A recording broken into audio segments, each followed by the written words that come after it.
नमस्कार, मैं रश्मि चौधरी आपके समक्ष रिसर्च मेथड के एक और विधि केस स्टडी के बारे में बताऊंगी। केस स्टडी यानी व्यष्टि अध्ययन, यह एक मुख्य विधि रही है बहुत सारे डिसिप्लिन्स को में अध्ययन करने की, जैसे कि मनोविज्ञान, एंथ्रोपोलॉजी, समाजशास्त्र, राजनीतिक विज्ञान, शिक्षा, क्लिनिकल साइंस, समाज कार्य और बहुत सारे प्रशासनिक जो विधाएं हैं उसमें। अब हम जानेंगे कि केस स्टडी होता क्या है। केस स्टडी को परिभाषित किया गया है मुख्यतः दो तरीके से।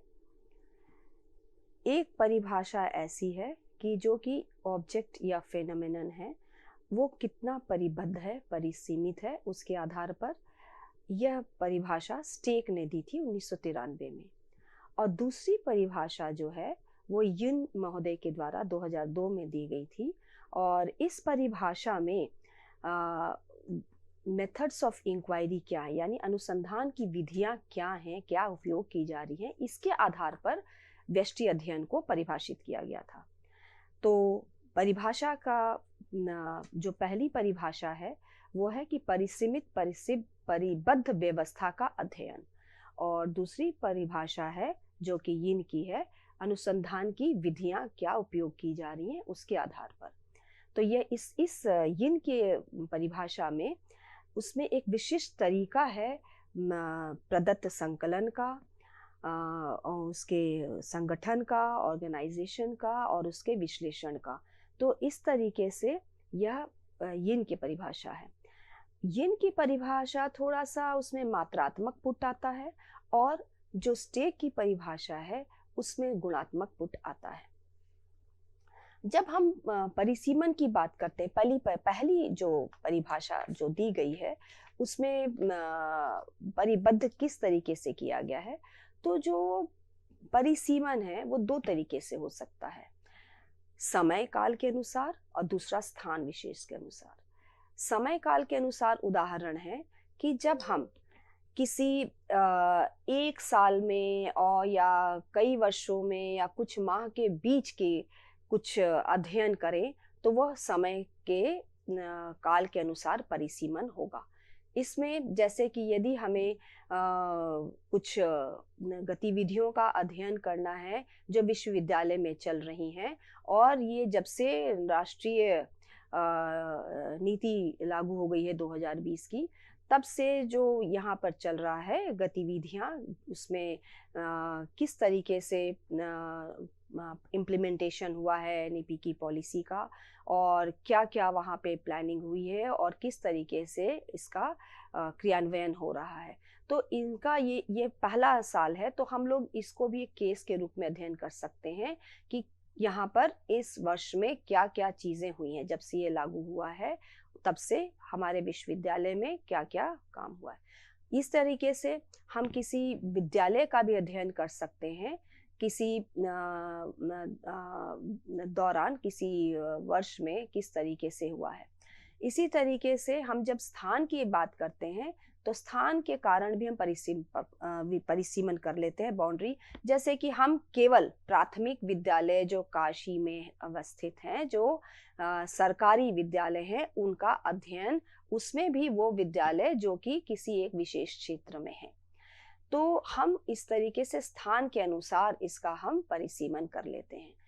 तो इस तरीके से ये जो बाउंड्री तय की जाती है ये समय के अनुसार हो सकती है या फिर स्थान के अनुसार भी हम परिसीमन कर सकते हैं। तो ये बाउंड्री जो है एक विशिष्ट हमें एक पूरा एक सीमांकन करती है कि हमको इसी में रह करके, इसी बाउंड्री में और इसी सीमा में रह करके काम करना है और इसी चीज़ को देखना। ये बहुत स्पष्ट और बहुत विशिष्ट तरीके से हम तय कर लेते हैं कि हमारा ये केस होगा, जिससे कि हम उस पर ज़्यादा ध्यान अपना केंद्रित कर सकें उस केस पर। तो इसी को जब परिभाषा को जो दिया गया है, जो स्टे की परिभाषा है, तो उसको मैं बता रही हूँ। अध्ययन का विषय वस्तु जब विशिष्ट, अनोखा एवं परिबद्ध हो तब उसे हम केस स्टडी कहते हैं। तो इसमें उदाहरण के रूप में इसमें एक दृष्टिबाधित विद्यार्थी जो बहुत मेधावी है उसका हम केस स्टडी कर सकते हैं। इसमें हम किसी एक कॉलेज या विद्यालय का अध्ययन कर सकते हैं, या फिर हम किसी एक राष्ट्रीय प्रोग्राम का कर सकते हैं। जैसे अभी मेरे दिमाग में आ रहा है Pandit Madan Mohan Malaviya mission for national mission for teacher education. तो ये भी एक केस के रूप में अध्ययन किया जा सकता है। और यिन महोदय के अनुसार जो परिभाषा दी गई है वो है प्रयोग सिद्ध खोज जो समकालीन घटना को वास्तविक जीवन संदर्भ में अध्ययन करें। तो यहाँ पर यिन महोदय ने जो जीवन संदर्भ की बात की गई है कि यानी कि जो केस स्टडी है वह वास्तविक जीवन में, वास्तविकता में, यथार्थ में जो चल रहा है उसका अध्ययन करने की बात ये होता है यिन महोदय के डेफिनेशन के अनुसार। अब जो ये रियल लाइफ कॉन्टेक्स्ट की बात करी जा रही है वह रियल लाइफ कॉन्टेक्स्ट यानी यथार्थ में जो जीवन संदर्भ है उसको उन्होंने दो भागों में बांटा, बाह्य संदर्भ और आंतरिक संदर्भ। तो बाह्य संदर्भ वो है, यदि हम किसी विद्यालय का उदाहरण के रूप में, यदि हम किसी विद्यालय, प्राथमिक विद्यालय का अध्ययन कर रहे हैं तो वो प्राथमिक विद्यालय का बाह्य क्या संदर्भ है, यानी बाहरी उसमें क्या वातावरण है, वो कहाँ अवस्थित है, वो क्या शहरी क्षेत्र में है कि वो ग्रामीण क्षेत्र में है। यदि वो शहरी क्षेत्र में भी है तो बाहरी वातावरण क्या है, वो बीच बाजार में अवस्थित है या फिर वो किसी शांत स्थान पे अवस्थित है, या फिर वो यदि ग्रामीण क्षेत्र में है तो ग्रामीण क्षेत्र में ग्राम से कितनी दूरी पे है। और बाह्य परिवेश में सामाजिक पृष्ठभूमि में आ जाती है, आर्थिक पृष्ठभूमि भी आ जाती है और सांस्कृतिक पृष्ठभूमि भी आ जाती है, तो वो भी उसको संज्ञान में लिया जाता है। और रियल लाइफ कॉन्टेक्स्ट का दूसरा जो संदर्भ है वो आंतरिक है। यदि हम एक विद्यालय का अध्ययन कर रहे हैं, प्राथमिक विद्यालय का, तो उसका आंतरिक किस तरीके का संदर्भ है, वहाँ का अनुशासन क्या है, उस विद्यालय के पीछे क्या उसके उद्देश्य हैं, क्या दर्शन है, किस तरीके के वहाँ पर भौतिक वातावरण है और किस तरीके का सामाजिक वातावरण है, ये सारी बातें आंतरिक कॉन्टेक्स्ट के अंतर्गत आएंगी। तो इस तरीके से ये दो परिभाषाएं हमने प्रस्तुत की हैं। पुस्तकों में और भी आपको परिभाषाएं मिल जाएंगी, ये दो एकदम डिस्टिंक्ट हमने ली हैं और इन्हीं दोनों को मिला करके भी लोगों ने अपनी अपनी परिभाषाएं दी हैं। हम केस स्टडी कब करें, व्यष्टि अध्ययन कब करें? तो पहला तो हम तब करेंगे जब हमें कैसे और क्यों प्रश्नों का उत्तर चाहिए। ये कैसे हो रहा है, क्यों हो रहा है, तो ये प्रश्नों का उत्तर पाने के लिए हम व्यष्टि अध्ययन का चयन कर सकते हैं। क्यों विद्यार्थी फेल हो रहे हैं, कैसे विद्यार्थी जो कमजोर थे गणित में वो किस तरीके से आगे चल करके गणित में उपलब्धि प्राप्त कर रहे हैं। तो ये हो सकता है एक विद्यालय जो पिछड़ा हुआ था वो कैसे आगे बढ़ करके बहुत अच्छा उसने प्रदर्शन किया। तो ये हाउ और वाई के क्वेश्चंस हो सकते हैं। दूसरा हम तब लेंगे, इस केस स्टडी को अपनाएंगे जब किसी घटना पे, किसी व्यवस्था पे हमारा नियंत्रण बहुत कम हो। जब हमारा नियंत्रण नहीं होगा तब हम नहीं कर सकते, तब हमें केस स्टडी करनी है। यदि हमारा नियंत्रण संभव है तब तो हम फिर मात्रात्मक में एक्सपेरिमेंटल स्टडी या अन्य कोई स्टडी ले सकते हैं। यहाँ पर जो जैसा स्थिति है, वस्तु स्थिति जैसी है वैसे ही स्थिति में हम जाकर के जब काम करते हैं बिना उसे नियंत्रण करने का प्रयास करते हुए, तब हम केस स्टडी अपनाते हैं। और तीसरी जो कंडीशन है कि हम कब अपनाते हैं केस स्टडी, वो यह है कि जब हम किसी समकालिक घटना का अध्ययन कर रहे हैं, और वो भी जब हम रियल लाइफ कॉन्टेक्स्ट में उसका अध्ययन कर रहे हैं, तो वास्तविक जीवन संदर्भ में ही अध्ययन कर रहे हैं, जैसा चल रहा है उसमें बिना किसी हेर फेर के, जो सहज है, जो यथार्थ है, जैसी वस्तु स्थिति है, उसमें जाके जब अध्ययन करना है किसी समसामयिक घटना का, घटनाक्रम का, तब हम केस स्टडी का चयन करते हैं। अब हम ये जानने का प्रयास करेंगे कि व्हाट इज अ केस, व्यष्टि है क्या, केस कहते किसे, केस क्या है। तो केस एक इकाई है विश्लेषण की, और ये केस क्या हो सकता है? केस एक व्यक्ति हो सकता है, एक एक समूह हो सकता है, एक आस पड़ोस हो सकता है, विद्यालय हो सकता है, समुदाय हो सकता है, कोई कार्यक्रम हो सकता है, कोई संगठन हो सकता है, संस्कृति भी हो सकता है, या कोई विशेष क्षेत्र हो सकता है। जब हम इंडिविजुअल की बात करते हैं तो इंडिविजुअल में व्यक्ति भी हो सकते हैं, और इसमें इंडिविजुअल में कोई विशेष व्यक्ति भी हो सकते हैं, और कोई सामान्य व्यक्ति भी हो सकते हैं। विशेष व्यक्ति वो हो सकते हैं जैसे कि हमें किसी विजुअली इम्पेयर्ड, दृष्टिबाधित विद्यार्थी जो बहुत मेधावी है उसका अध्ययन करना है, या फिर कोई बौद्धिक अक्षम बालक है उसका हमको अध्ययन करना है। एक हमें ऐसे शिक्षक की अध्ययन करना है जिन्होंने गणित विषय में विद्यार्थियों को ऐसा उनकी रुचि जागृत की कि विद्यार्थी गणित में रुचि लेने लगे। उन्होंने कैसे किया? किसी वैज्ञानिक का भी हम अध्ययन कर सकते हैं। समूह में हम किसी एक समूह में किसी एक कक्ष के एक सत्र के विद्यार्थियों को ले सकते हैं। तो हमने सत्र के द्वारा हमने सीमांकन किया समय काल को, कि हम वर्ष 2024 और 25 के विद्यार्थियों का अध्ययन करेंगे जो कि अध्ययनरत हैं काशी हिंदू विश्वविद्यालय के किसी एक संकाय में। तो वर्ष के अनुसार उस ग्रुप का हम अध्ययन कर रहे हैं, समूह का अध्ययन कर रहे हैं।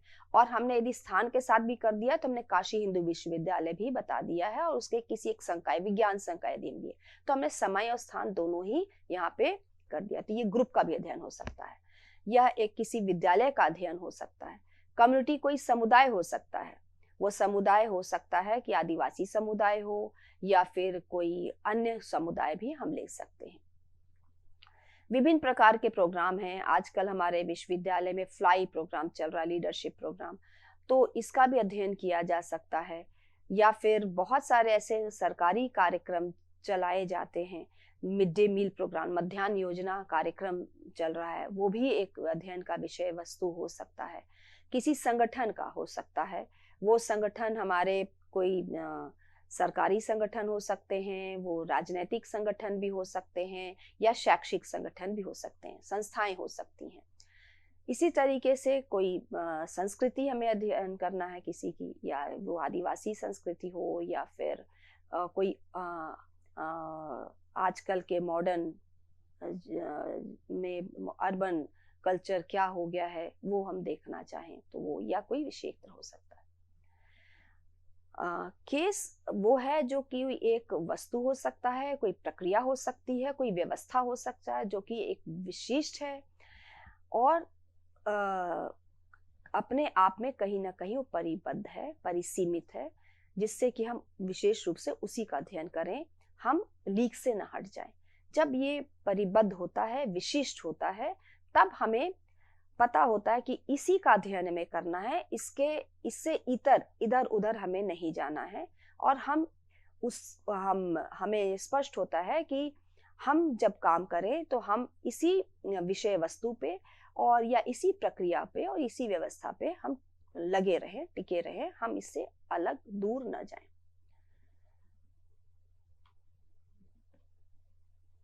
अब हम केसेस को कब तय करते हैं कि क्या केस होगा हमारा?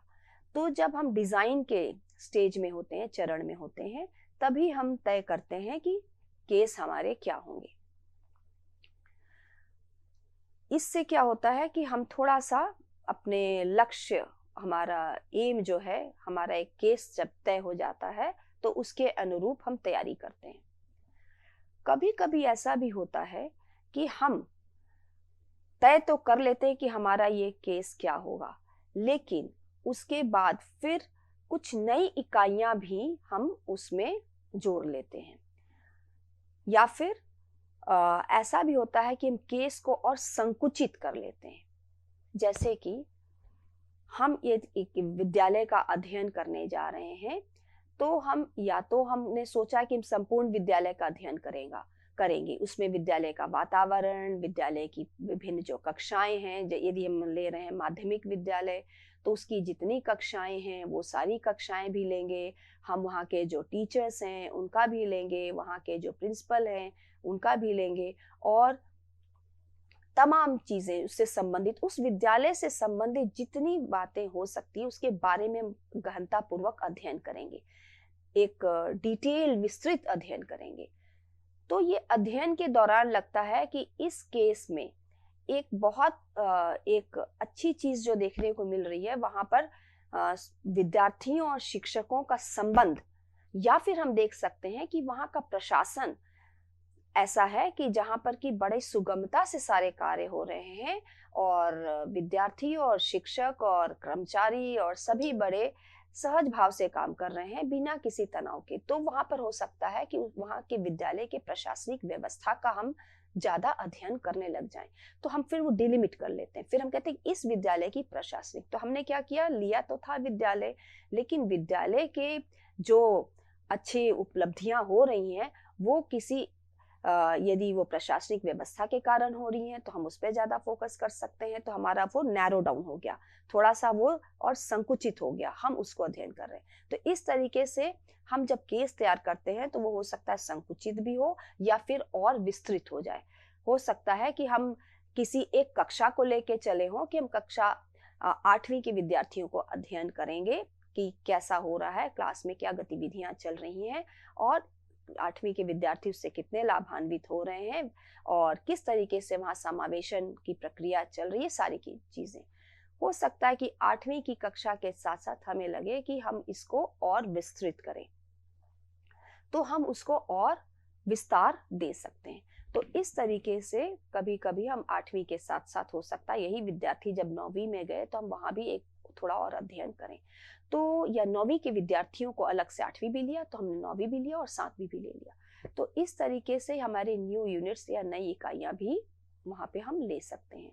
वो हम जब फील्ड में जाते हैं हमें लगता है कि ये ज्यादा विषय वस्तु और अध्ययन के लिए महत्वपूर्ण हो सकता है, तो वैसे हम उसका विस्तार कर सकते हैं या उसको संकुचित कर सकते हैं। तो इस प्रकार से हम कह सकते हैं कि केस एक वस्तु है या घटनाक्रम है जो कि समय के द्वारा एकदम विशेष समय पे किया जाता है और विशेष स्थान पर किया जाता है, और जो उसकी बाउंड्रीज हैं, जो उसकी सीमाएं हैं, वो हमारे फोकस में होती हैं, केस अध्ययन के केंद्र में होती हैं, और कभी कभार ये सीमाएं थोड़ी सी बदल सकती हैं, उसमें थोड़ा और विस्तार कर सकते हैं या उसको हम संकुचित कर सकते हैं। हम केस का चयन कैसे करें, तो अलग अलग क्राइटेरिया हैं, मानदंड हैं जिससे कि हम केस का चयन करते हैं।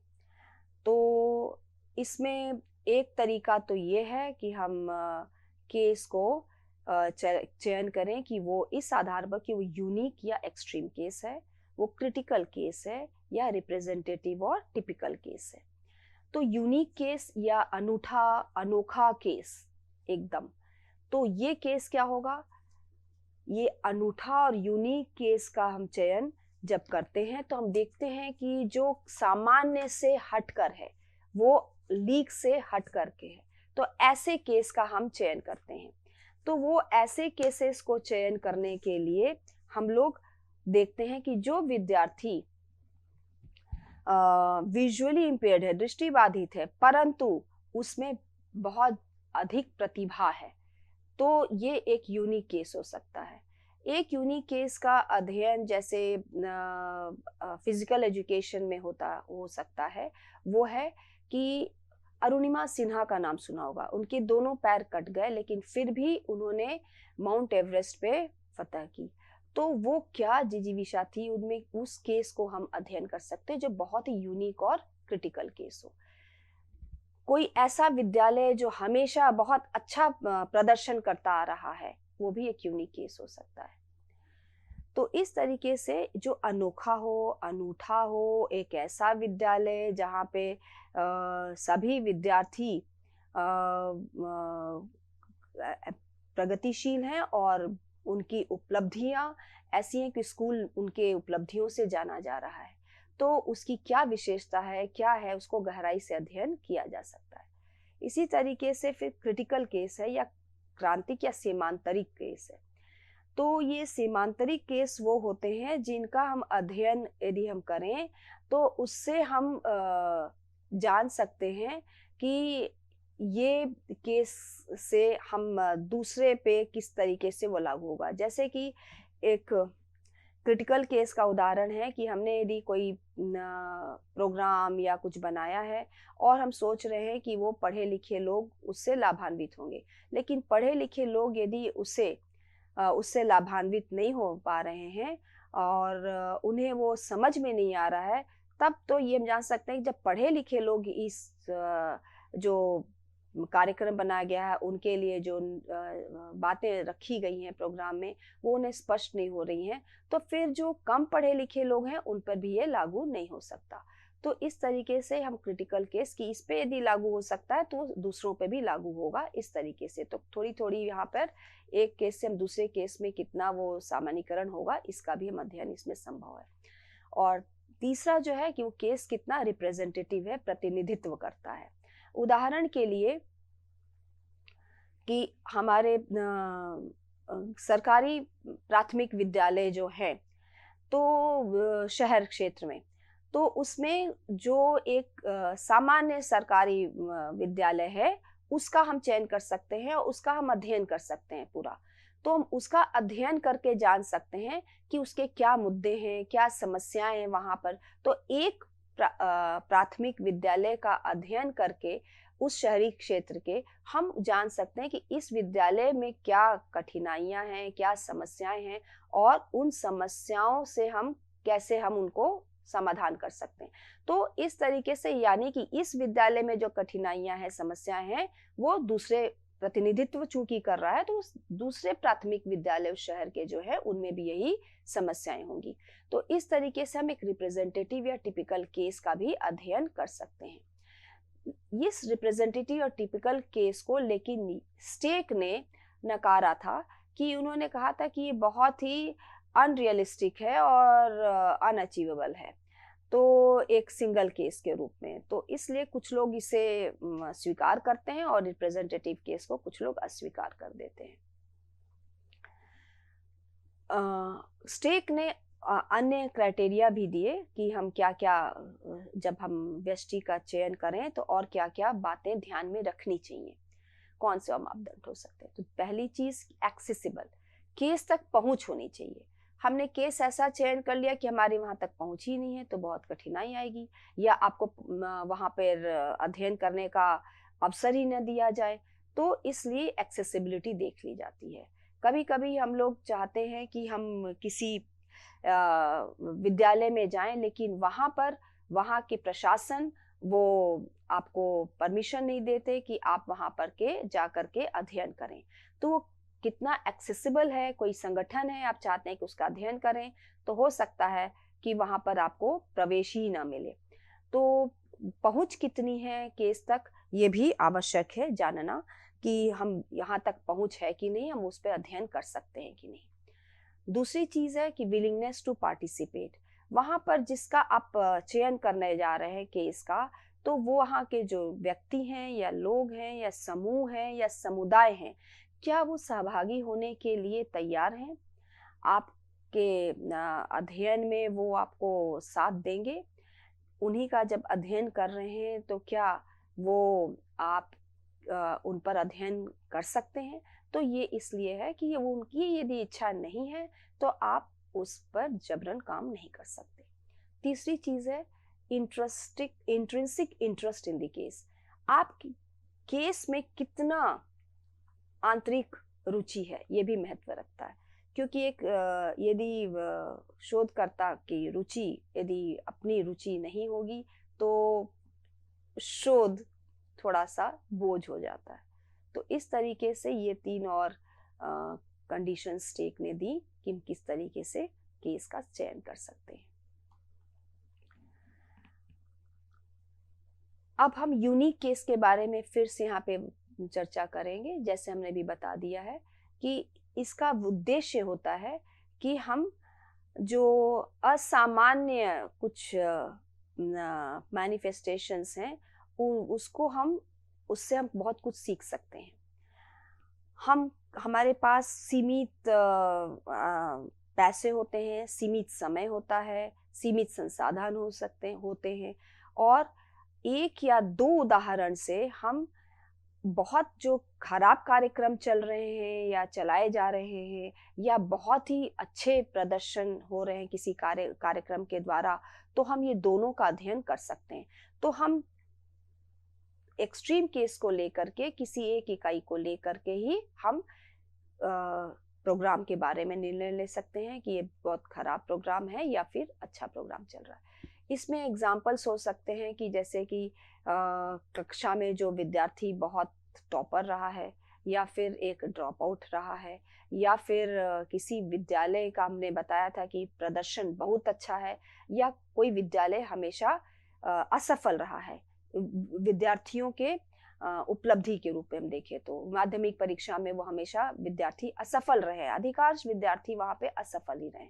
तो ये सारे एक्सट्रीम केसेस के रूप में हो सकते हैं और मैंने 2-3 उदाहरण आपको पहले भी दिए थे। तो इस तरीके से हम एक्सट्रीम केस का अध्ययन कर सकते हैं और इससे हमें बहुत सीखने को मिल सकता है किसी फेनोमेनन के बारे में, किसी घटना के बारे में और किसी व्यवस्था के बारे में। जो क्रिटिकल केस है तो ये हमारे ज्ञान के विकास को, सिद्धांत के विकास में ये मदद का उद्देश्य होता है कि सिद्धांत का विकास करना। तो इसमें वह स्थान या केस को चुना जाता है जो कि प्रचुर इन सूचनाएं हमें उपलब्ध जहाँ से हो सके मिल पाए और जिसका कि प्रभाव ज्ञान के विकास में, सिद्धांत के विकास में हो। तो इस तरीके से हम उस व्यष्टि का चयन करते हैं जो कि हमें बहुत सारा उससे हमें एक सिद्धांत या हमें कुछ नया ज्ञान या कुछ न्यू नॉलेज उसको मिले, हमको उस सिद्धांत को बनाने में, निर्मित करने में। यह केस जो है किसी थियोरी को, सिद्धांत को या तो पुष्टि करेगी या फिर उसका खंडन करेगी। तो इस तरीके से ये क्रिटिकल केस तब चुना जाता है जब हमें सिद्धांत का निर्माण करना होता है।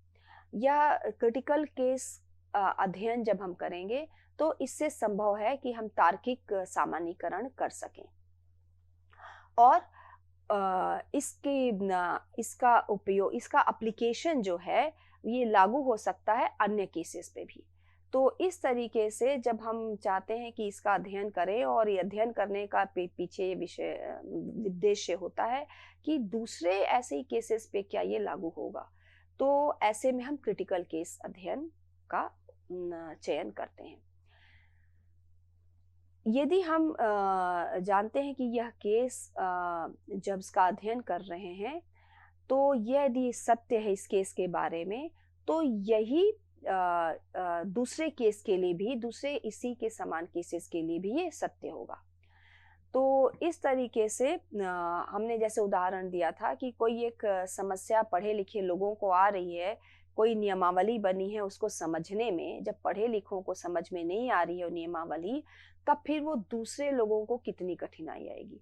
इसी तरीके से हम ये भी देख सकते हैं कि जो लिटरेट लोग हैं उनको कितना बैंकिंग सिस्टम समझ में आ रहा है और यदि उन्हें समझ में नहीं आ रहा है तो फिर वो जो इलिटरेट लोग हैं उन्हें और कठिनाई आएगी। तो इस तरीके से किसी नीति, किसी कार्यक्रम के लागू होने से पहले हम उसका अध्ययन करते हैं कि कितना उसको क्रिटिकल केस पे दे करके कि वो समझ सक रहे हैं, तो सभी समझ सकेंगे और नहीं समझ सकेंगे। तो इस तरीके से ये क्रिटिकल केस हुआ। रिप्रेजेंटेटिव और टिपिकल केस, यह जो है प्रतिनिधि केस जिसे कहते हैं, ये औसत या सामान्य का चित्रण या वर्णन करने के लिए ये चुना जाता है।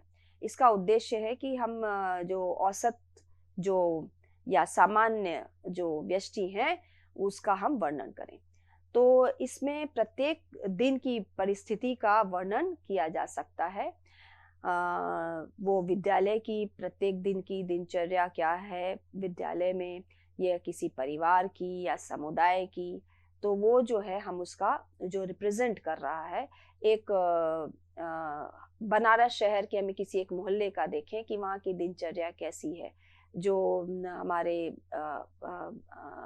पुराने बनारस में जो मोहल्ले हैं, तो इसमें क्या है, तो ये हम अध्ययन कर सकते हैं कि ये रिप्रेजेंट करेगा दूसरे बनारस के मोहल्लों को भी। तो यहाँ पर एक उद्देश्य होता है सामान्यीकरण करना। हमने एक उदाहरण आपको दिया था यहीं से, वही उदाहरण यहाँ पे भी लिखा गया है कि हम एक जैसे स्वास्थ्य के लिए जो केंद्र बने रहते हैं, प्राथमिक स्वास्थ्य केंद्र, और वो एक जो सामान्य सा है, तो किसी वो गांव गिराव में या छोटे शहर में है, तो उसमें जो मुद्दे हैं, उसकी जो समस्याएं हैं वो उजागर हो सकती हैं इस रिप्रेजेंटेटिव केस के द्वारा। और हम कोई फिर नया हेल्थ प्रोजेक्ट यदि लाएं तो हम इन बातों को ध्यान में रखें जिससे कि समाधान संभव हो सके। तो यदि एक केस हमने रिप्रेजेंटेटिव लिया है तो यानी कि ऐसे ही और केसेस हैं, और एक का अध्ययन करने से वहाँ के मुद्दे समस्याएं स्पष्ट होंगी, तो हम उसके लिए कुछ जो भी और आगे प्रोजेक्ट कार्यक्रम चलेंगे, प्रोग्राम बनाए जाएंगे, तो उसको ध्यान में रख के जिसमें सभी उस क्षेत्र के जो प्राथमिक स्वास्थ्य केंद्र हैं वो सभी पर वो लागू होंगे। तो अब धन्यवाद।